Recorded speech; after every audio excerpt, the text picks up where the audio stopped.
Recovery ಆದ ಅಡಿಕೆ ಗಿಡ ಹೇಗುಂಟು? ಈಗ ರಿಕವರಿ ಆದ ಅಡಿಕೆ ಗಿಡ ಇದು ಎಕ್ಸಾಂಪಲ್. ಇದಕ್ಕೆ ನಾನೇ ಸ್ಪ್ರೇ ಮಾಡಿದ್ದು ಸೆಪ್ಟೆಂಬರ್ 15ಕ್ಕೆ.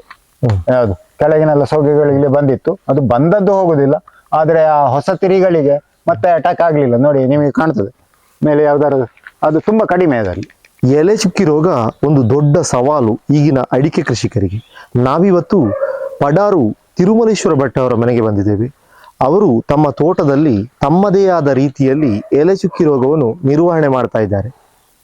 ಅವರು ತಮ್ಮ ಅನುಭವಗಳನ್ನು ನಮ್ಮೊಂದಿಗೆ ಹಂಚಿಕೊಂಡಿದ್ದಾರೆ. ನೇರವಾಗಿ ಅವರನ್ನು ಮಾತನಾಡಿಸಿಕೊಂಡು ಬರೋ, ಬನ್ನಿ.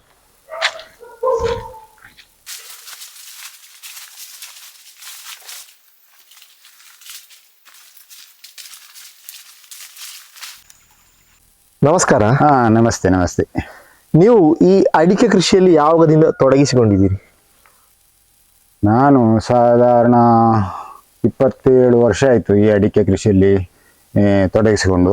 ನನ್ನ ವಿದ್ಯಾಭ್ಯಾಸ Bengaluru university of agriculture sciences JKVK ಮತ್ತು ಹೆಬ್ಬಾಳದಲ್ಲಿ 4 ವರ್ಷ BSc ಅಗ್ರಿ, ಆಮೇಲೆ 2 ವರ್ಷ MSc ಅಗ್ರಿಕಲ್ಚರ್ ಮೈಕ್ರೋಬಯಾಲಜಿ. ಮತ್ತು ಏನೋ ದೊಡ್ಡ ಆಸೆ ಇಟ್ಟುಕೊಂಡಿದ್ದೆ, ಏನೋ ರಿಸರ್ಚ್ ಫೀಲ್ಡಲ್ಲೆಲ್ಲ ಹೋಗಬೇಕು ಅಂತೆಲ್ಲದು ಆಗಿಲ್ಲ. ಅದರ ನಂತರ ಇಮಿಡಿಯೇಟ್ ಆಗಿ ಹಲವಾರು ಬ್ಯಾಂಕ್ಗಳಲ್ಲಿ ಸಿಲೆಕ್ಷನ್ ಆಯಿತು. ಒಂದು ಬ್ಯಾಂಕಿಗೆ ಸೇರಿಕೊಂಡು ಯೂನಿಯನ್ ಬ್ಯಾಂಕ್ ಆಫ್ ಇಂಡಿಯಾದಲ್ಲಿ ಕೇರಳದಲ್ಲಿ 11 ವರ್ಷ 2-3 ಕಡೆಯಲ್ಲಿ ಕೆಲಸ ಮಾಡಿ 1997ನೇ ಇಸವಿಯಲ್ಲಿ ಇನ್ನು ಬ್ಯಾಂಕ್ ಬೇಡ, ಮೊದಲೇ ಕೃಷಿಯಲ್ಲಿ ಬಂದವ ಅಂತ ಹೇಳಿ ಇಲ್ಲಿ ದೇಲಂಪಾಡಿ ಹೇಳ್ತಾ ಜಾಗದಲ್ಲಿ ನಾನು ಮತ್ತು ನನ್ನ ಅಣ್ಣ ಪಡಾರು ಮರಿಭಟ್, ಸನ್ ಆಫ್ ಶಂಕರ ಭಟ್, ಇವರು ಸೇರಿ ಈ ಜಾಗವನ್ನು 1997ರಲ್ಲಿ ಇಲ್ಲಿ ದೇಲಂಪಾಡಿಯಲ್ಲಿ ಪರ್ಚೇಸ್ ಮಾಡಿದ್ದು. 1998ರ ನಂತರ ಇಲ್ಲೇ ವಾಸವಿದ್ದು ನಿರಂತರವಾಗಿ ಇಲ್ಲಿ ಕೃಷಿಯಲ್ಲಿ ತೊಡಗಿದ್ದೇನೆ. ಈವರೆಗೆ ನಿಮ್ಮ ಅಡಿಕೆ ತೋಟಕ್ಕೆ ಯಾವುದೆಲ್ಲ ರೋಗ ಬಂದಿದೆ? ರೋಗ ಹೆಚ್ಚಾಗಿ ಬರ್ತಿದ್ದದ್ದು ಮಳೆ ಹೆಚ್ಚಾದಾಗ ಕೊಳೆ ರೋಗ. ಅದರ ಬಿಟ್ಟು ಮತ್ತೆ ದೊಡ್ಡ ರೋಗ ಯಾವತ್ತೂ ಇರಲಿಲ್ಲ 2020ರವರೆಗೆ. 18ರಲ್ಲಿ ನನಗೆ 18, 19, 19, 20ರಲ್ಲಿ ಸಿಂಗಾರ ಕರಂಚುವ ರೋಗ ಕಾಣಲಿಕ್ಕೆ ಆರಂಭ ಆಯಿತು. ಆ ನಂತರ 2020, 21ರಲ್ಲಿ ಅದು ಸೋಗೆಗಳು ವ್ಯಾಪಿಸಿ ಸಿಕ್ಕಾಬಟ್ಟೆ ಎಲೆ ಚುಕ್ಕಿ ರೋಗದ ಲಕ್ಷಣ ಕಾಣಲು ಆರಂಭಿಸಿದೆ. 2018ರಿಂದ ರೋಗಗಳು ಕಾಣಲಿಕ್ಕೆ ಶುರುವಾದದ್ದು. ಎಲೆ ಚುಕ್ಕಿ ರೋಗದ ಲಕ್ಷಣಗಳು ಎಲೆ ಚುಕ್ಕಿ ಇಲ್ಲಿ ಕಾಣ್ತಿರ್ಲಿಲ್ಲ. 1-2 ಮೊದಲಿಂದ ಅದು 40, 50, 60 ವರ್ಷ ಹಿಂದೆ ಇದೆ ಎಲೆ ಚುಕ್ಕಿ ರೋಗ. ಸಣ್ಣಕ್ಕೆ ಬಂದು ಹೋಗುದು, ಅದು ದೊಡ್ಡ ಇದೆ ಅಲ್ಲ, ಅದಕ್ಕೆ ಯಾವ ಟ್ರೀಟ್ಮೆಂಟು ಅಗತ್ಯ ಇಲ್ಲ. ಆದರೆ ಸಿಂಗಾರ ಬಂದದ್ದೆಲ್ಲ ಸುಟ್ಟು ಹೋಗಿ ಅದು ಕರಟಿ ಒಂದು ಹಾವಿನ ಹೆಡೆಯಾಗಿ ಇರ್ತದೆ. ಡೈಬ್ಯಾಕ್ ಅಂತ ಹೇಳ್ತೀವಿ ಅದಕ್ಕೆ. ಡೈಬ್ಯಾಕ್ ಡಿಸೀಸ್ ಅದು ನಿರಂತರ 19, 20ಕ್ಕೆ ಕಂಡು 20, 20ರ ನಂತರ ಅದು ಸೋಗೆಗಳು ಬಾಧಿಸಿ ಎಲೆ ಚುಕ್ಕಿಯಾಗಿ ಕಾಣಲು ಆರಂಭಿಸಿತು. ಅಡಿಕೆ ಗಿಡಕ್ಕೆ ಈಗ ಎಲೆ ಚುಕ್ಕಿ ಬಂದಿದೆ ಅಂತ ಹೇಳಿ ಗುರುತಿಸುವುದು ಹೇಗೆ? ಅದು ಎಲೆಗಳು ಸಾಧಾರಣ ಆಗಸ್ಟ್ ಅಂಡ್ ಸೆಪ್ಟೆಂಬರು, ಅಕ್ಟೋಬರ್ದಲ್ಲಿ ಮಾಸಲು ಬಣ್ಣಗಳ ಆಗ್ತವೆ. ಬೋಲ್ಡರ್ ಲೀವ್ಸ್ ಅಂದ್ರೆ ಹಳೆಯ ಕೆಳಗಿನ ಸೋಗೆಗಳಲ್ಲಿ ಪ್ರಥಮವಾಗಿ ಕಾಣ್ತದೆ. ಫಸ್ಟ್ ಸ್ಟೇಜ್ ಮತ್ತು ಸೆಕೆಂಡ್ ಸ್ಟೇಜಲ್ಲಿ ಸಾಧಾರಣ ಹಳದಿ ಉಸುವಿಳಿಗಳು, ಸಣ್ಣ ಸಣ್ಣ ಹಳದಿಗಳು ಕಾಣ್ತವೆ. ನಂತರ 3rd, 4th ಆಗುವಾಗ ಅದು ಚುಕ್ಕಿಗಳು ದೊಡ್ಡದಾಗಿ ದೊಡ್ಡ ಲಕ್ಷಣ, ಅದರ ಕಂಪ್ಲೀಟ್ ಹರಿತುಗಳೆಲ್ಲ ಒಣಗಿ ಹೋಗ್ತವೆ. ಅವಾಗ ನಮಗೆ ಆ್ಯಕ್ಚುಲಿ ಈ ರೀತಿ ಕಾಣೋದು ಸಾಧಾರಣ ನವೆಂಬರ್ನ ನಂತರ, ನವೆಂಬರ್, ಡಿಸೆಂಬರಿಗೆ ಈ ರೀತಿಯ ಬೆಳವಣಿಗೆಯಾಗಿ ನಮ್ಮ ಅಡಿಕೆ ಎಲೆಯ ಹರಿತು ಸಂಪೂರ್ಣ ನಾಶವಾಗ್ತದೆ. ಮಳೆಗಾಲ ಎಂಡ್ ಆಗುವ ಸಮಯದಲ್ಲಿ ಅಂದರೆ ಆಗಸ್ಟ್ ಎಂಡ್, ಸೆಪ್ಟೆಂಬರಲ್ಲಿ ಸ್ಟಾರ್ಟ್ ಆಗುತ್ತದೆ ಜನರಲಿ ತೋಟಗಳಲ್ಲಿ. ಅದು ಯೂಶುವಲಿ ಸಣ್ಣ ಸಸಿಗಳಿಗೆ, ಹಳೆ ತೋಟ ಇರುವಲ್ಲಿ ಎಡೆ ಸಸಿ ಅಂತೇಳಿ ನಾವು ಸಣ್ಣ ಸಸಿಗಳಿರ್ತೇವಲ್ಲ, ಅದರಲ್ಲಿ ಅಟ್ಯಾಕ್ ಆಗಲಿಕ್ಕೆ ಶುರು ಆಗ್ತದೆ ಸಾಧಾರಣ ಸೆಪ್ಟೆಂಬರಲ್ಲಿ. ಆದರೆ ಅದು ಗೋಚರಿಸುವುದು ಸಾಧಾರಣ ನಿಮಗೆ ನವೆಂಬರ್, ಡಿಸೆಂಬರ್ ಆಗುವಾಗ. ಅಷ್ಟರವರೆಗೆ ಅದನ್ನು ನಮಗೆ ಕಣ್ಣಿಗೆ ಅಷ್ಟಾಗಿ ಕಾಣುವುದಿಲ್ಲ. ನಾವು ಸೂಕ್ಷ್ಮವಾಗಿ ಗಮನಿಸಿದರೆ ಮಾತ್ರ ಆ ಎಲೆಗಳಲ್ಲಿ ಸ್ವಲ್ಪ ಮಾಸಲು ಹಳದಿ ಬಂದು ಮತ್ತೆ ಅದು ರಿಂಗಿನಾಗೆ ಸ್ಪಾಟ್ ಆಗಿ ಮತ್ತೆ ಎಲೆಗಳು ಭೀಕರತೆಗೆ ತಿರುಗಿದಾಗ ಈ ರೀತಿ ಆಗ್ತದೆ. ಇದು ಸಾಧಾರಣ ನಿಮಗೆ ನವೆಂಬರ್ ಎಂಡ್, ಡಿಸೆಂಬರಲ್ಲಿ ಸಸಿಗಳು, ಎಲೆ ಚುಕ್ಕಿ ಬಾಧಿತ ಸಸಿಗಳು ಇದಾಗ್ತವೆ. ಫಸ್ಟಿಗೆ ಅಂದರೆ ಈ ಎಲೆ ಚುಕ್ಕಿ ರೋಗದ ಫಂಗಸ್ ಎನ್ನುವುದು ಅದು ಕೊಲೆಟೋಟ್ರೈಕಮ್ ಹೇಳ್ತಾ ಸ್ಪೀಸೀಸ್, ಅದರಲ್ಲಿ 8-10 ಭಾಗ್ಯಗಳಿವೆ. ಅದರಲ್ಲಿ ಒಂದು ಸ್ಪೀಸೀಸು ಭಾರಿ ಭೀಕರತೆಯನ್ನು ಪಡೆದು ಅದು ಮಣ್ಣಿನಲ್ಲಿ ಅದರ ಬೀಜಗಳು ಅಂದ್ರೆ ಫಂಗಲ್ ಸ್ಪೋರ್ಸ್ ಅಂತವೆ, ಅವು ಸಿಕ್ಕಾಬಟ್ಟೆ ಇದ್ದು ಅವು ಅದಕ್ಕೆ ಅನುಕೂಲಕರ ವಾತಾವರಣ ಸೃಷ್ಟಿಯಾದಾಗ, ಅಂದ್ರೆ ವಾತಾವರಣದಲ್ಲಿ ಹ್ಯುಮಿಡಿಟಿ ಜಾಸ್ತಿ ಇರಬೇಕು, ಜೊತೆಗೆ ಉಷ್ಣಾಂಶವು ಸಾಧಾರಣ 20-30 ಡಿಗ್ರಿ ಒಳಗೆ ಇದ್ದಾಗ ಅದಕ್ಕೆ ಒಳ್ಳೆದಾಗ್ತದೆ. ಅದು ಆಗ ಅಡಿಕೆ ಸೋಗೆಗಳಿಗೆ, ಹತ್ತಿರವಿರೋ ಅಡಿಕೆ ಸೋಗೆಗಳಿಗೆ ರೈನ್ ಸ್ಪ್ಲಿಟ್ ಅಥವಾ ಗಾಳಿಯ ಮುಖಾಂತರ ಬಾಧಿಸ್ತದೆ. ಇಲ್ಲಿಂದ ನಂತರ ಅದು ದೊಡ್ಡ ಮರಗಳಿಗೆ ಧರಿಸ್ತದೆ. ಇದು ಅತಿರೇಕವಾಗಿ ಕಾಣೋದು ನಮಗೆ ಸಾಧಾರಣ ನವೆಂಬರ್ 15 ನಂತರ ಈ ರೀತಿಯಾಗಿ ಯಾವುದು ಭೀಕರಿಗೆ ಹೋಗ್ತದೆ, ಸೋಗೆಗಳು ಬಗ್ತವೆ, ಯಾವುದು ಸಸಿಯ ಬೆಳವಣಿಗೆ ಕುಂಠಿತವಾಗ್ತದೆ. ಬಾಗುವುದು ನೋಡಿ, ಅಲ್ಲಿ ಎಲ್ಲ ಬಾಗಿದೆ, ಈ ಸಾಗಿಲಿ 3ನೇ ಕೆಳಗಿನ ಹೀಗೆ ಬಾಗಿ ಮೂಡೆಯಾಗಿ ಕಾಣ್ತವೆ, ಅದು ಕೂಡ ಮೇನ್. ಮತ್ತೆ ಸಸಿಯ ಬೆಳವಣಿಗೆ ಕುಂಠಿತ ಆಗ್ತದೆ, ಫಸಲು ಕಡಿಮೆ, ಫಸಲು ಮತ್ತೆ ಇದರ ನೆಕ್ಸ್ಟ್ ಅದು ಸಿಂಗಾರಕ್ಕೆ ಬಾಧಿಸ್ತದೆ, ಸಿಂಗಾಲ ಕರಚುತ್ತದೆ, ಮರ ಸಾಯ್ತದೆ. ಮರ ಸಾಯುವುದು ನಾವು ಏನು ಮಾಡಿದ್ರೆ ಮರ ಸಾಯ್ತದೆ. ಈಗ ನಿಮ್ಮ ತೋಟಕ್ಕೆ ಎಲೆ ಚುಕ್ಕಿ ಯಾವ ಕಾರಣದಿಂದ ಬಂದಿರಬಹುದು? ಮೊದಲನೇದಾಗಿ ಹವಾಮಾನ, ಮತ್ತೆ ಎರಡನೇದಾಗಿ 2 ಸೈಡ್ ನನ್ನಲ್ಲಿ ರಬ್ಬರ್ ಪ್ಲಾಂಟೇಶನ್ ಇದೆ, ನಮ್ದಲ್ಲ ಬೇರೆಯವರದ್ದು. ಅದಕ್ಕೆ ಸಿಕ್ಕಾಬಟ್ಟೆ ಎಲೆ ಚುಕ್ಕಿ ರೋಗ ಬಾಧಿಸ್ತದೆ ಸಾಧಾರಣ ಜುಲೈ ಆಗಸ್ಟ್ ಅಲ್ಲಿ. ಮೂರನೇದಾಗಿ ಸಿಕ್ಕಾಬಟ್ಟೆ ಈಗ 2-3 ವರ್ಷದ ನಿರಂತರ ಮಳೆ ಬಂದ ಸಮಯದಲ್ಲಿ ಮಣ್ಣಿನ ಫರ್ಟಿಲಿಟಿ ಅದು ಲೀಚ್ ಔಟ್ ಆಗಿ ನಾಶ ಆಗಿ ಸಸಿಗಳಿಗೆ ಸಿಕ್ಕದೆ ಅವುಗಳ ಪ್ರತಿರೋಧ ಶಕ್ತಿ ಕಡಿಮೆಯಾಗಿ ಅದರಿಂದಾಗಿ ಈ ಎಲೆ ಚುಕ್ಕಿಯ ಫಂಗಸ್ಸು ಅಟ್ಯಾಕ್ ಆಗ್ಲಿಕ್ಕೆ ಪೂರಕವಾಯಿತು. ತುಂಬಾ ಡೆವಲಪ್ ಆಗುವಂತಹ ವಾತಾವರಣ ಸೃಷ್ಟಿಯಾಯಿತು. ಅದು ಈಗಿನ ಕಾಲದಲ್ಲಿ ಅದು ಸಿಕ್ಕಾಬಟ್ಟೆ ತೊಂದರೆ ಕೊಡ್ತದೆ.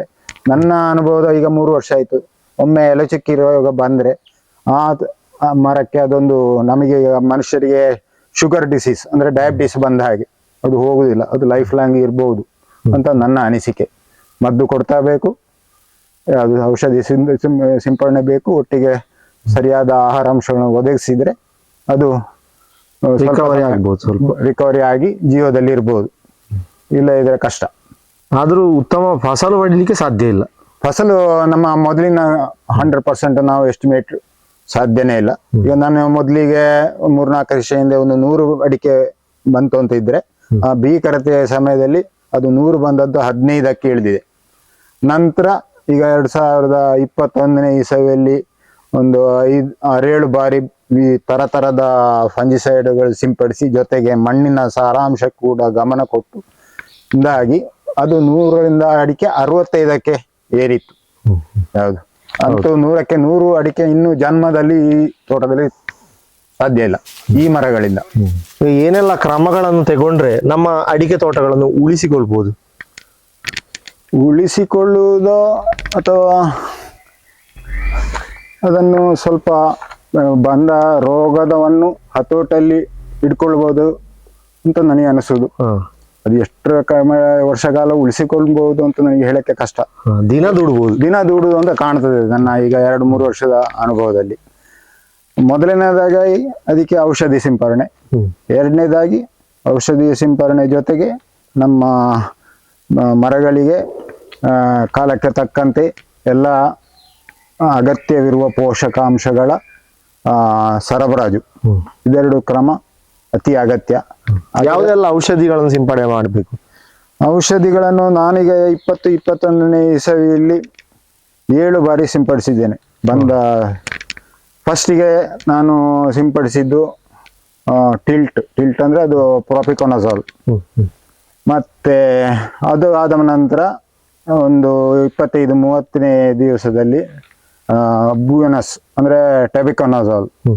ಮತ್ತೆ 3ನೇದಾಗಿ ಪುನಃ ಅದು ಕಳೆದು ನೇಟಿವ್ ಹೇಳ್ತಾರೆ ಫಂಜಿಸೈಡ್. 4ನೇದಾಗಿ ಸ್ಕೋರ್ ಅಂಡ್ ಕವಚ್ ಅಂತ ಕಾಣ್ತದೆ, ಸರಿ ನೆನಪಿಲ್ಲ, ಎಲ್ಲ ಡೈರಿಯಲ್ಲಿ ಬರೆದಿದ್ದೇನೆ.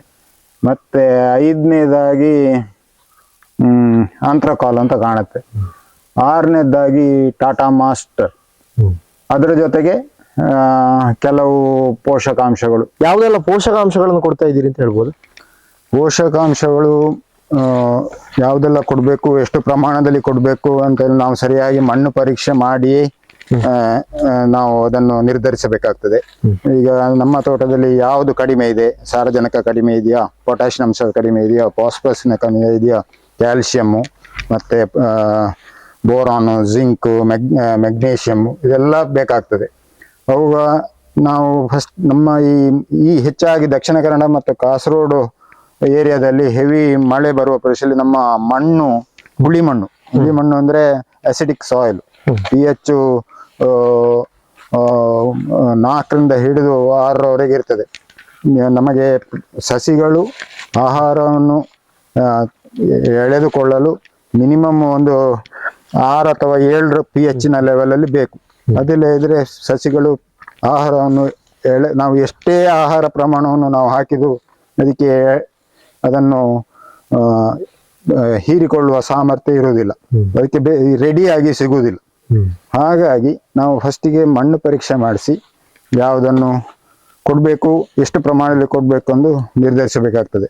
ಈ ಮಣ್ಣನ್ನು ಆ್ಯಕ್ಚುಲಿ ಫುಲ್ 5-6 ಸ್ಯಾಂಪಲ್ಗಳನ್ನು ನಮ್ಮ PN ಭಟ್ರು ಅವರ ಲ್ಯಾಬಲ್ಲಿ ಪರೀಕ್ಷೆ ಮಾಡಿ ಅದರಲ್ಲಿ ಯಾವುದು ಕಡಿಮೆ ಇದೆ, ಯಾವುದು ಹೆಚ್ಚಿದೆ, ಯಾವುದು ಕೊಡಬಾರ್ದು, ಯಾವುದು ಎಷ್ಟು ಕೊಡಬೇಕು ಅಂತೇಳಿ ಅವರು ನನಗೆ ಫ್ರೀಯಾಗಿ ಮಾಡಿಕೊಟ್ಟಿದ್ದಾರೆ.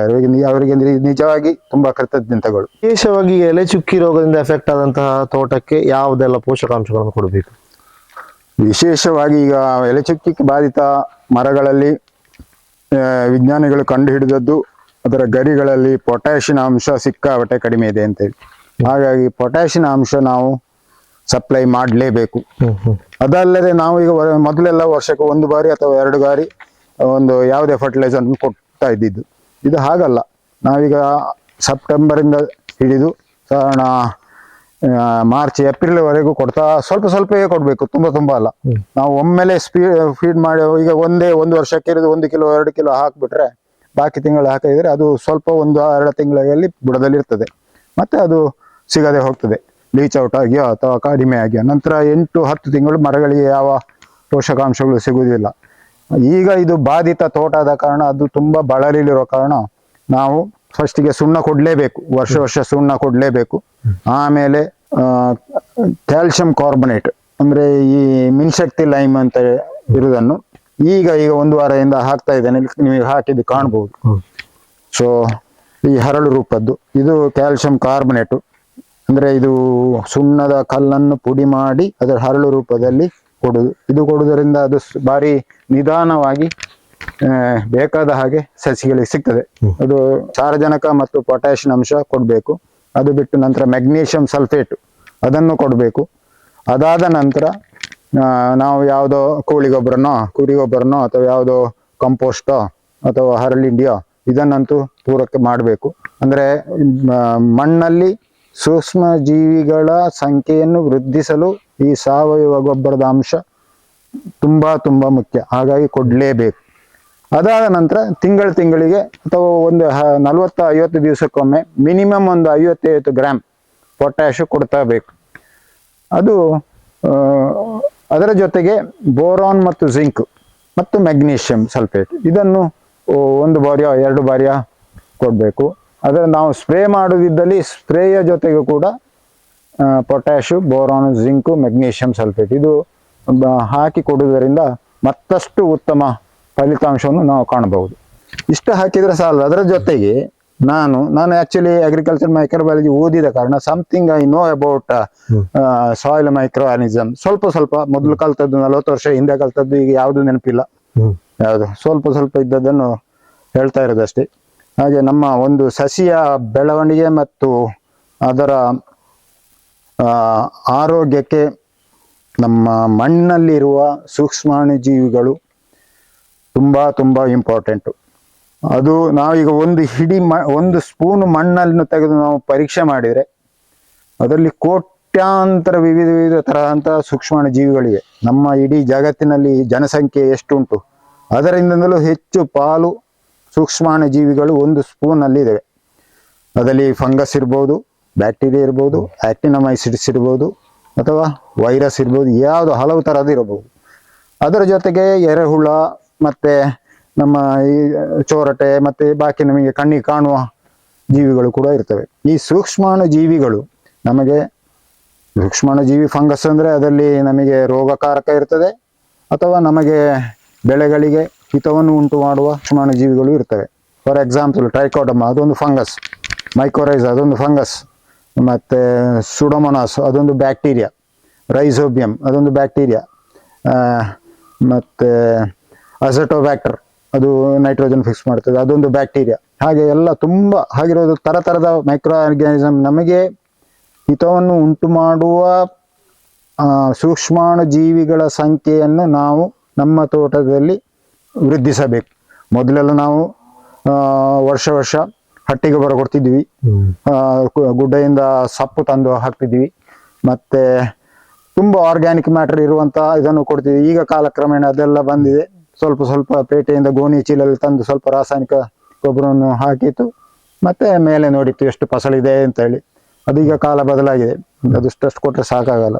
ಸೊ ಈಗ ನಾನು ಮಾಡ್ತಿರೋದು ಟ್ರೈಕೋಡರ್ಮ ಮತ್ತು ಮೈಕೋರೈಸಾ. ಅದನ್ನು ಈಗ ಇತ್ತೀಚೆಗೆ ಈಗ 1-2 ವರ್ಷದಿಂದ ಅದನ್ನು ಕೂಡ ಹಾಕಲು ಆರಂಭ ಮಾಡಿದ್ದೇನೆ. ಅದು ನಿಧಾನವಾಗಿ ಖಂಡಿತವಾಗಿಯೂ ನಮಗೆ ಬೇಕಾದಂಥ ಪೂರಕವಾದಂಥ ಪರಿಣಾಮವನ್ನು ಖಂಡಿತ ಕೊಡ್ತದೆ ಅಂತ ಒಂದು ಭರವಸೆ ಇದೆ. ಮತ್ತು ಇನ್ನೊಂದು ವಿಚಾರ, ನಾನು ಎಂತ ಸಾವಯವ ಕೃಷಿಕ ಅಲ್ಲ, ನಾನು ರಾಸಾಯನಿಕವನ್ನು ಉಪಯೋಗಿಸ್ತೇನೆ, ಸಾವಯವನ್ನು ಉಪಯೋಗಿಸ್ತೇನೆ. ಆದರೆ ಮಣ್ಣಿಗೆ ಮಾತ್ರ ಯಾವುದೇ ಫಂಜಿಸೈಡ್ ಆಗಲಿ ಅಥವಾ ಇನ್ಸೆಕ್ಟ್ಸ್ ಕೀಟನಾಶಕವಾಗಲಿ ಹಾಕೋದಿಲ್ಲ. ನಾನು ಮಣ್ಣಲ್ಲೇ ಇರುವುದು ನಮ್ಮ ಜೀವ ಯಾವುದು. ಹಾಗಾಗಿ ನಾವೀಗ ಸ್ಪ್ರೇ ಮಾಡುವಾಗ ಅದೇನೋ ಸ್ವಲ್ಪ ಮೇಲ್ಪದರಲ್ಲಿ ಬೀಳ್ತದೆ, ಅದು ಇದರಲ್ಲೇ ಮಣ್ಣಲ್ಲೇ ಡಿಗ್ರೇಡ್ ಆಗಿ ಹೋಗ್ತದೆ. ನಾವೀಗ ಮಣ್ಣಿಗೆ ಲೀಟರ್ ಗಟ್ಟೆಯಲ್ಲಿ ಫಂಜಿಸೈಡೋ ಇನ್ಸೆಕ್ಟಿಸೈಡ್ ಹಾಕಿದ್ರೆ ಅದು ಅಷ್ಟರಲ್ಲಿರುವ ಸೂಕ್ಷ್ಮಾಣು ಜೀವಿಗಳು ಒಮ್ಮೆಗೆ ಸತ್ತು ಹೋಗ್ತದೆ. ಮತ್ತೆ ಇನ್ನೊಂದು ಅಂಶ, ನಾವು ಈ ಯೂರಿಯಾ, ಪೊಟ್ಯಾಶು, ಮೆಗ್ನೀಷಿಯಂ ಸಲ್ಫೇಟು ಅಥವಾ ಯಾವುದೇ ರಾಸಾಯನಿಕ ಗೊಬ್ಬರವನ್ನು ನಾವು ಹಾಕೋದು ಎಷ್ಟು 200, 300, 400 ಗ್ರಾಮ ಏನೋ ಹಾಕೋದು. ಅದನ್ನು ಹಾಕಿದಾಗ ಆ ಜೀವಿಗಳಿಗೆ ಯಾವ ತೊಂದರೆಯೂ ಆಗುವುದಿಲ್ಲ. ಮಣ್ಣಿನ ಫಲವತ್ತತೆ ಬಗ್ಗೆ ಅದರಿಂದ ಯಾವ ಪರಿಣಾಮವೂ ಆಗುವುದಿಲ್ಲ. ಆದರೆ ಕೀಟನಾಶಕ ಮತ್ತು ಫಂಜಿಸೈಡನ್ನು ನಾವು ಡ್ರಿಂಚ್ ಮಾಡಿದರೆ ಖಂಡಿತ ಅದರಲ್ಲಿ ಅಡ್ವರ್ಸ್ ಎಫೆಕ್ಟ್ ಬಂದೇ ಬರ್ತದೆ. ಅದನ್ನು ನಾನು ಒತ್ತಿ ಹೇಳಲು ಬಯಸುತ್ತೇನೆ. ಎಲೆ ಚುಕ್ಕಿ ರೋಗಕ್ಕೆ ನಾವು ಸ್ಪ್ರೇ ಹಲವಾರು ಫಂಜಿಸೈಡನ್ನು ಯೂಸ್ ಮಾಡ್ಬೋದು. ಸಾಧಾರಣ ಇನಿಷಿಯಲ್ ಸ್ಟೇಜಲ್ಲಿ ಅಂದರೆ ಅಲ್ಲಿಂದಲ್ಲಿ ಕಾಣುವ ಸ್ಟೇಜಲ್ಲಿ ಇದ್ದರೆ ಬೋರ್ಡೋ ಮಿಶ್ರಣವೇ ಸಾಕಾಗ್ತದೆ. 1% ಬೋರ್ಡೋ ಮಿಶ್ರಣ ಅದು ಎಲೆಗಳಿಗೆ ಸಾಧಾರಣ ಸೋಗೆಗಳಿಗೆಲ್ಲ ಸಾಧಾರಣ ಸೆಪ್ಟೆಂಬರು ತಿಂಗಳಲ್ಲಿ 30ರ ಒಳಗೆ ಕೊಟ್ಟರೆ ಬಹು ಒಳ್ಳೆಯದು, ಅವುಗಳೇ ಅದು ಕಂಟ್ರೋಲಿಗೆ ಬರ್ತದೆ. ಅದು ತಪ್ಪಿದಲ್ಲಿ ಮತ್ತೆ ನಮಗೆ ಸ್ವಲ್ಪ ಡಿಲೇ ಆದ ನಂತರ ನಾವು ಅವತಾರ್ ಹೇಳ್ತಾ ಫಂಜಿಸೈಡ್, ಅವತಾರ್ ಫಂಜಿಸೈಡಲ್ಲಿ 2 ನಮೂನೆ ಔಷಧಿಗಳಿವೆ. ಒಂದು ಹೆಕ್ಸಾಕೊನಜೋಲ್, ಮತ್ತೊಂದು ಝೈನಬ್ ಅಂತೇಳಿ. ಝೈನಬ್ ಕಾಂಟ್ಯಾಕ್ಟ್ ಫಂಜಿಸೈಡು, ಹೆಕ್ಸಾಕೊನಜೋಲು ಸಿಸ್ಟಮಿಕ್. ಅದನ್ನು 200 ಲೀಟರ್ನ ಒಂದು ಡ್ರಮ್ಮಿಗೆ ಅರ್ಧ ಕಿಲೋ. ಅದರ ಜೊತೆಗೆ ನಾವು ಕೆಲವು ಪೋಷಕಾಂಶಗಳನ್ನು ಹಾಕಿದರೆ ಬಹು ಉತ್ತಮ. ಪೊಟ್ಯಾಷಿಯಂ ನೈಟ್ರೇಟ್ ಅಥವಾ ಸಲ್ಫೇಟ್ ಆಫ್ ಪೊಟ್ಯಾಶು ಅದೊಂದು 500 ಗ್ರಾಮು, ಮೆಗ್ನೀಷಿಯಂ ನೀರಲ್ಲಿ ಕರಗುವ ಮೆಗ್ನೀಷಿಯಂ ಸಲ್ಫೇಟ್ 500 ಗ್ರಾಮು, ಮತ್ತು ಬೋರಾನ್ ಒಂದು 200 ಗ್ರಾಮು, ಮತ್ತೊಂದು 200 ಗ್ರಾಮು ಜಿಂಕು. ಅದರ ಜೊತೆಗೆ ಉತ್ತಮ ಗಮ್ ಮತ್ತು ಸ್ಪ್ರೆಡರ್ ಒಂದು 50 ml. ಇದನ್ನು ಮಿಶ್ರಣ ಮಾಡಿ, ಅದು ಮಾಡುವಾಗ ಪ್ರತಿಯೊಂದನ್ನು ಬೇರೆ ಬೇರೆ ಮಿಶ್ರಣ ಮಾಡಿ 200 ಲೀಟ್ರಿಗೆ ಹಾಕಿ ಮತ್ತೆ ಅದನ್ನು ಸರಿಯಾಗಿ ಕದಡಿಸಿ ಸ್ಪ್ರೇ ಮಾಡಿದರೆ ಬಹು ಉತ್ತಮ. ಅದು ಫಸ್ಟ್ ಸ್ಪ್ರೇ. ಮತ್ತು ಸೆಕೆಂಡ್ ಸ್ಪ್ರೇಗೆ ನಾವು ಅದನ್ನು ಪುನಃ ಸೇಮ್ ಫಂಜಿಸೈಡನ್ನು ಕೊಡೋದು ಉತ್ತಮ ಅಲ್ಲ. ಅಂದರೆ ಈ ರೋಗಾಣು ಫಂಗಸ್ಸು ಅದಕ್ಕೆ ರೆಸಿಸ್ಟೆನ್ಸು ಪುನಃ ಪದೇ ಅದನ್ನು ಬಳಸಿದರೆ ಅದಕ್ಕೆ ರೆಸಿಸ್ಟೆನ್ಸ್ ಬರ್ತದೆ. ಅದಕ್ಕೆ ಇಮಿಡಿಯೇಟ್ ಆಗಿ ನೆಕ್ಸ್ಟ್ ಸ್ಪ್ರೇ ಒಂದು 25-30ನೇ ದಿವಸದಲ್ಲಿ ನಾವು ಬೋನಸ್ ಅಂದರೆ ಅದರಲ್ಲಿರೋದು ಟೆಬಿಕೊನಜೋಲ್ ಅದನ್ನು ಕೊಡಬಹುದು. ಅಥವಾ ನೇಟಿವ್ ಅಂತ ಬಹು ಉತ್ತಮವಾದಂಥ ಒಂದು ಫಂಜಿಸೈಡ್ ಇದೆ, ಅದರಲ್ಲಿ ಟೆಬಿಕೊನಜೋಲ್ ಮತ್ತೊಂದು ಫಂಜಿಸೈಡ್ ಇದೆ, ಅದು ಸಿಸ್ಟಮಿಕ್ ಆಗಿರ್ತದೆ. ಮತ್ತು 3ನೇ ಅದೆರಡು ಸೋಗೆಗೆ ಕೊಟ್ಟ ನಂತರ ನಾವು ಜನವರಿಯಿಂದ ಸಿಂಗಾರಕ್ಕೆ 1 by 1 ಕೊಡ್ತಾ ಹೋದರೆ ಬಹು ಉತ್ತಮ ಆಗ್ತದೆ. ಅದು ಸ್ಕೋರ್ ಆ್ಯಂಡ್ ಕವಚ್ ಅಂತ ಬರ್ತದೆ. ಒಂದು ಡ್ರಮ್ಮಿಗೆ ಸ್ಕೋರು 50 ml ಪ್ಲಸ್ ಕವಚ 250 ಗ್ರಾಮ್ಸ್. ಅದರ ಜೊತೆಗೆ ಪ್ರತಿ ಬಾರಿಯೂ ಈ ಪೊಟ್ಯಾಷಿಯಂ ನೈಟ್ರೇಟ್ 500 ಗ್ರಾಮು, ಮತ್ತು zinc 200 gram, boron 200 gram, magnesium sulphate 500 gram plus spreader ಅಥವಾ ಗಮ್ 50 ml ಹಾಕಬೇಕು. ಹಾಗೆ ನೆಕ್ಸ್ಟ್ ಇದಕ್ಕೆ ಮತ್ತೊಂದು ಯಾವುದಾದರೂ ಅದು ಸಾಫ್ ಪ್ಲಸ್ ಸಾಫು ಆಗ್ಬೋದು, ಅಥವಾ ಟಾಟಾ ಮಾಸ್ಟರ್ ಪ್ಲಸ್ ಈ ಮೈಕ್ರೋ ನ್ಯೂಟ್ರಿಯೆಂಟ್ಸು ಆಗ್ಬೋದು. ಅಂತೂ ಪದೇ ಪದೇ ಅದನ್ನು ಚೇಂಜ್ ಮಾಡ್ತಾ ಹೋಗಬೇಕು ತಿಂಗಳಿಗೊಮ್ಮೆ. ಹೀಗೆ ಮಾಡಿದಲ್ಲಿ ನಾವು ಉತ್ತಮ ಫಲವನ್ನು ನಿರೀಕ್ಷಿಸಬಹುದು. ಫರ್ಟಿಲೈಸರ್ ಅಂದರೆ ಸಸಿಗಳಿಗೆ ಬೇರೆ ಬೇರೆ ರೀತಿಯ ಪೋಷಕಾಂಶಗಳನ್ನು ನಿರಂತರವಾಗಿ ಕೊಡ್ತಾ ಬೇಕು. ಫಸ್ಟಿಗೆ ಆಗಸ್ಟ್ ಎಂಡಿಗೆ ಅಥವಾ ಸೆಪ್ಟೆಂಬರಲ್ಲಿ ನಮ್ಮ ಸಾಯಿಲ್ ಅಸಿಡಿಟಿಯನ್ನು ಕಡಿಮೆ, ಸಾಯಿಲ್ ಅಸಿಡಿಸಿಯ ಪ್ರಮಾಣವನ್ನು ಕಡಿಮೆ ಮಾಡಲು, pH ಲೆವೆಲನ್ನು ಇನ್ಕ್ರೀಸ್ ಮಾಡಲು ಸುಣ್ಣ ಒಂದು ಮರಕ್ಕೆ ಒಂದು 1/4 ಕಿಲೋ, ಕುಮ್ಮೈ ಒಂದು 1/4 ಕಿಲೋ, ಅದಿಲ್ಲ ಇದ್ರೆ ಡೋಲೋಮೈಟೋ ಇಂಥದ್ದನ್ನು ಕೊಟ್ಟು, ಅದಾದ ನಂತರ ಒಂದು 20-30 ದಿವಸಗಳಲ್ಲಿ ಯೂರಿಯಾ ಒಂದು 200 ಗ್ರಾಮು, ಮತ್ತೊಂದು ಪೊಟ್ಯಾಷ್ ಒಂದು 150 ಗ್ರಾಮು ಕೊಡಬೇಕು. ಅದಾದ ಒಂದು 10-15-20 ದಿವಸದಲ್ಲಿ ಮೆಗ್ನೀಷಿಯಂ ಸಲ್ಫೇಟ್ ಒಂದು 100 ಗ್ರಾಮ್ಸ್ ಕೊಡ್ಬೋದು. ಅದಾದ ನಂತರ ಎಗೈನ್ ಒಂದು ಸಾವಯವ ಗೊಬ್ಬರವಾಗಿ ಕುರಿ ಗೊಬ್ಬರವೋ ಅಥವಾ ಕೋಳಿ ಗೊಬ್ಬರವೋ ಅಥವಾ ಹರಳಿಂಡಿಯೋ ಅಥವಾ ಯಾವುದೇ ಸ್ವರ್ಗಸಾರವೋ ಇಂಥದ್ದನ್ನು 500 ಗ್ರಾಮ್ಸಿಂದ 1 ಕಿಲೋವರೆಗೆ ಕೊಡಬೇಕು. ಅದರಲ್ಲಿ ಮೆಣಸಿನ ಬಳ್ಳಿ ಇದ್ದರೆ ಅದಕ್ಕೆ ಸಪ್ರೇಟು ಪುನಃ 500 ಅಥವಾ 1 ಕಿಲೋ ಕೊಡುವುದು ಬಹು ಉತ್ತಮ. ಅದಾದ ನಂತರ ಅಂದರೆ ನಮ್ಮ ದಕ್ಷಿಣ ಕನ್ನಡ ಮತ್ತು ಕಾಸರಗೋಡು ಜಿಲ್ಲೆಗಳಲ್ಲಿ ಫಾಸ್ಫರಸ್ಸಿನ ಅಂಶ ತುಂಬ ಇದೆ. ಇದೆಲ್ಲವೂ ಪ್ರಮಾಣವನ್ನು ನಾವು ಮೊದಲು ಫಸ್ಟ್ ಮಣ್ಣು ಪರೀಕ್ಷೆ ಮಾಡಿದ ನಂತರ ನಿರ್ಧರಿಸಬೇಕಾಗ್ತದೆ. ಈಗ ನಾನು ಕೊಡ್ತಾ ಇಲ್ಲ, ಅಂದರೆ ನನ್ನ ಸಾಯಿಲಲ್ಲಿ ಫಾಸ್ಫರಸ್ಸಿನ ಪ್ರಮಾಣ ಸಿಕ್ಕಾಪಟ್ಟೆ ಇರುವುದರಿಂದ ಅದನ್ನು ಕೊಡುವುದನ್ನು ನಿಲ್ಲಿಸಿದ್ದೇನೆ. ಹಾಗೆ ಇದಾದ ನಂತರ ನಾವು ತಿಂಗಳು ಒಂದು 50 ಗ್ರಾಮ್ ಒಂದು 3-4 ಬಾರಿ ಪೊಟ್ಯಾಷನ್ನು ಕೊಡಲೇಬೇಕು. ಪೊಟ್ಯಾಷಿಯಂ ಕೊಡುವುದರಿಂದ ಅಡಿಕೆ ಮರಗಳಿಗೆ, ಸಸ್ಯಗಳಿಗೆ ಪ್ರತಿರೋಧ ಶಕ್ತಿ ಬರ್ತದೆ. ಇದಾದ ನಂತರ ಸೆಕೆಂಡ್ ಡೋಸ್ ಆಗಿ ಇನ್ನೊಂದು ಯಾವುದಾದ್ರು ಒಂದು ಸಾವಯವ ಗೊಬ್ಬರ ಜನವರಿ-ಫೆಬ್ರವರಿ ಕೊಟ್ಟರೆ ಮತ್ತು ಬಹು ಉತ್ತಮ. ಈಗ ರಿಕವರಿ ಆದ ಅಡಿಕೆ ಗಿಡ ಹೇಗುಂಟು? ಈಗ ರಿಕವರಿ ಆದ ಅಡಿಕೆ ಗಿಡ ಇದು ಎಕ್ಸಾಂಪಲ್. ಇದಕ್ಕೆ ನಾನೇ ಸ್ಪ್ರೇ ಮಾಡಿದ್ದು ಸೆಪ್ಟೆಂಬರ್ 15ಕ್ಕೆ. ಯಾವುದು ಕೆಳಗಿನೆಲ್ಲ ಸೋಗೆಗಳಿಗೆ ಬಂದಿತ್ತು, ಅದು ಬಂದದ್ದು ಹೋಗುದಿಲ್ಲ, ಆದರೆ ಆ ಹೊಸ ತಿರಿಗಳಿಗೆ ಮತ್ತೆ ಅಟ್ಯಾಕ್ ಆಗಲಿಲ್ಲ. ನೋಡಿ ನಿಮಗೆ ಕಾಣ್ತದೆ ಮೇಲೆ ಯಾವ್ದಾರು, ಅದು ತುಂಬ ಕಡಿಮೆ ಅದಲ್ಲಿ ಆಗಿದ್ದು ಮೇಲಿನ ತಿರಿಗಳಿಗೆ. ಕೆಳಗಿದ್ದಲ್ಲಿ ಮೊದಲು ಅಟ್ಯಾಕ್ ಆದಿರ್ತದೆ ನೋಡಿ, ಅದಲ್ಲಿದೆ.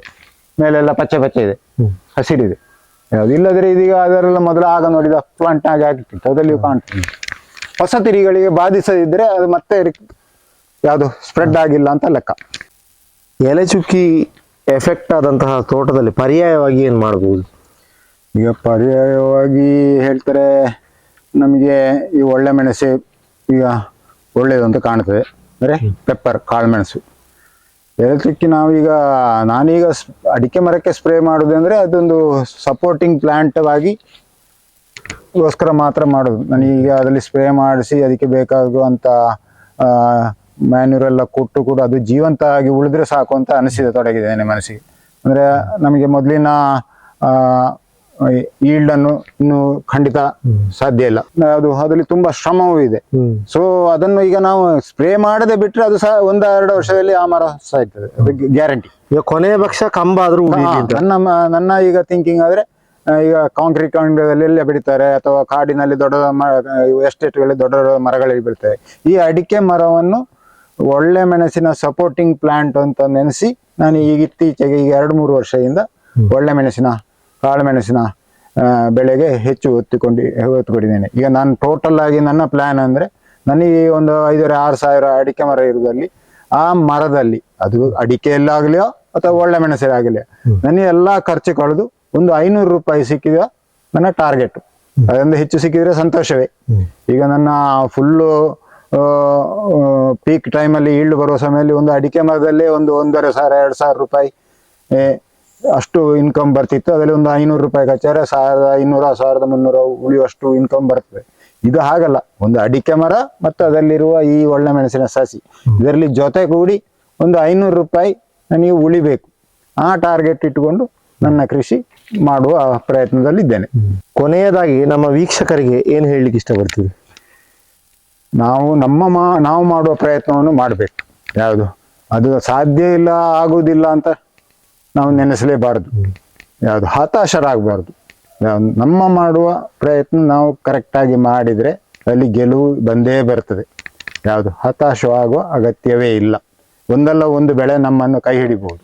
ಅದು ಆ ಉಸಿರಿನೊಂದಿಗೆ ನಾವು ಇರೋದು. ಈಗ ನಿರಂತರ ಹೋರಾಟ. ಮೊದಲೆಲ್ಲ ಅಡಿಕೆ ಕೃಷಿ ಅಂದ್ರೆ ನಟ್ಟು ಬಿಡ್ತು, ಸ್ವಲ್ಪ ಹಾಕಿತ್ತು, ಉಳಿಯಿತು, ಅದಲ್ಲಿ ಬರ್ತಿತ್ತು. ಈಗ ಅಲ್ಲ, ಈಗ 2-3 ವರ್ಷದಿಂದ ಹವಾಮಾನ ಬದಲಾವಣೆಯಿಂದಾಗಿ ನಮ್ಮ ಅಡಿಕೆ ಕೃಷಿಕರು ತುಂಬಾ ಬವಣೆ ಪಡುತ್ತಿದ್ದಾರೆ. ಯಾವುದು ಇನ್ನು ಮೊದಲಿನ ಹಾಗೆ ಸಾಧ್ಯನೇ ಇಲ್ಲ. ಕೂಲಿ ಕಾರ್ಮಿಕರ ಅಭಾವ, ಟೈಮಿಗೆ ಬೇಕಾದ ಕಾರ್ಯಕ್ರಮವನ್ನು ಮಾಡಲು ಸಾಧ್ಯ ಇಲ್ಲ. ಇರುವ ನಮ್ಮ ಈ ಪರಿಸ್ಥಿತಿಯಲ್ಲಿ ನಾವು ಹೇಗೆ ಕೃಷಿ ಮಾಡುವ ಪ್ರಯತ್ನವನ್ನು ಮುಂದುವರಿಸುವುದು ಒಂದು ಆಲೋಚನೆ ಮಾಡಿಕೊಂಡು ಒಳ್ಳೆ ಹತಾಶರಾಗದೆ ಮುಂದುವರಿಯುವುದು ಬೆಟರ್ ಅಂತ ಅನಿಸ್ತದೆ. ಅಡಾರು ತಿರುಮಲೇಶ್ವರ ಭಟ್ ಅವರ ಅನುಭವಗಳನ್ನು ನಾವು ಇವತ್ತು ನೋಡಿಕೊಂಡು ಬಂದೆವು. ಈ ಅನುಭವಗಳು ಕೆಲವು ಕೃಷಿಕರಿಗಾರು ಪ್ರಯೋಜನಕ್ಕೆ ಬಂದರೆ ನಮ್ಮ ಪ್ರಯತ್ನ ಸಾರ್ಥಕ. ಇನ್ನೊಂದು ಹೊಸ ವಿಷಯವನ್ನು ಹೊತ್ತು ಮುಂದಿನ ವಿಡಿಯೋದಲ್ಲಿ ಸಿಗ್ತೇನೆ. ನೋಡ್ತಾ ಇರಿ ಕನ್ನಡ ವಿಪುಲ ನ್ಯೂಸ್. ನಮಸ್ಕಾರ.